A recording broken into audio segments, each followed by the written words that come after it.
comprehensive hurricane coverage.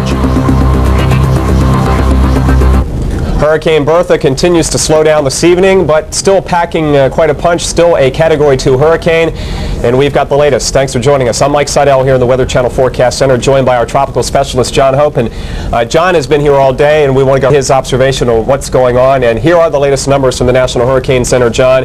As of 5, and the wind still 105 miles an hour, moving northwest. The rest of the current weather and your weekend forecast, here's Janine D'Adamo. All right, Mike, thanks a lot. We appreciate that report. And certainly in the forecast, the big question is who is going to receive the brunt of the windy conditions and the wet conditions because of our hurricane. And we'll try to answer some of those questions for you. But first of all, we give you a look at what's going on across the nation right now. Certainly a few other big stories besides the hurricane. Heavy rains through Texas and Oklahoma that have almost been rain-starved over the last couple of weeks. Now we're anticipating another 1 to 3 inches across the Red River Valley. The heaviest of the rain, though, north of Oklahoma City into the Kansas border here. That's where the heaviest of it is. And then we've got all kinds of flash flood watches and even some warnings in effect through portions of Arizona and into Nevada because of the very moist conditions and our upper level disturbance. But I do want to point out one other area. No widespread rains going on right now in South Carolina, but we do have a tornado warning. Reports around Little River by a spotter of a developing tornado just about 10 minutes ago. So a possible tornado in the ground in Horry County, and also reports of a water spout off the coast of around Cherry Grove, and the coastal waters moving towards the coast. So folks in this area, it's time to take cover. A possible tornado indicated here, not by Doppler radar, but by an actual storm spotter. So keep that in mind here in Horry County, right on the border of North and South Carolina.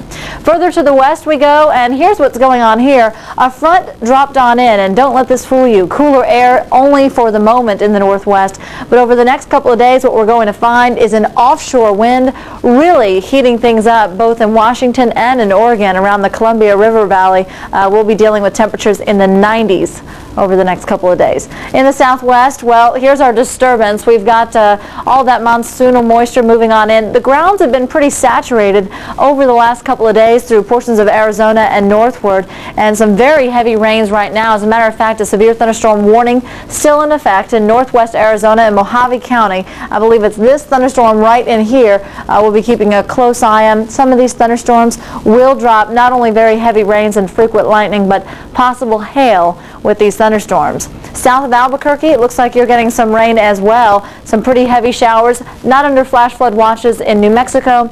It's really in Arizona that we're concerned about the flash flooding. Take you a little bit further to the east, and here are those heavy rains I told you about through portions of Texas and Oklahoma. I didn't hit a button. I don't know how that just happened. Oklahoma, the heavy rains, and there's the back end of our frontal boundary. We'll show you the forecast. Here's what happens with our front, and again, by Thursday morning, fairly stationary, but what's going to happen is with our tropical moisture moving in, this portion of the front is going to begin to lift northward as a warm front. And here's where we project Hurricane Bertha to be by midday on Thursday, and through the afternoon hours and the early evening hours, possible landfall in the Carolinas. Now, much could change between now and then. Certainly keep us tuned regularly, keep us tuned in, and we'll let you know of any changes that come on in. But we know the tail end of this front, more moisture in Texas, some pretty heavy rains here, 1 to 3 inches. That's a possibility. And locally, heavy rains from Florida, especially eastern Florida, through the Carolina coastline. One thing to be sure of, the swells are really kicking up, so watch out for very high waves and also the dangerous rip currents, especially off the coast of Georgia and the Carolinas and eastern Florida.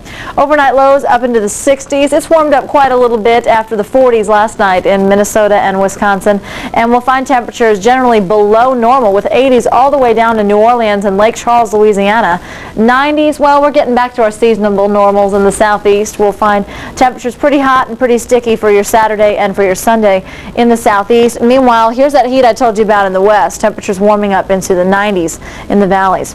Our next front comes on in from south to north, showers and thunderstorms moving on in through the Great Lakes by Saturday. Maybe a washout around Lake Erie and around Lake Huron, and then pretty rainy also on the east coast by Sunday and on into Monday. We'll have a look at your local forecast. That's next. This is your local forecast. Information you can plan on, because now we show it on the 8s of every hour. Local on the 8s on the Weather Channel.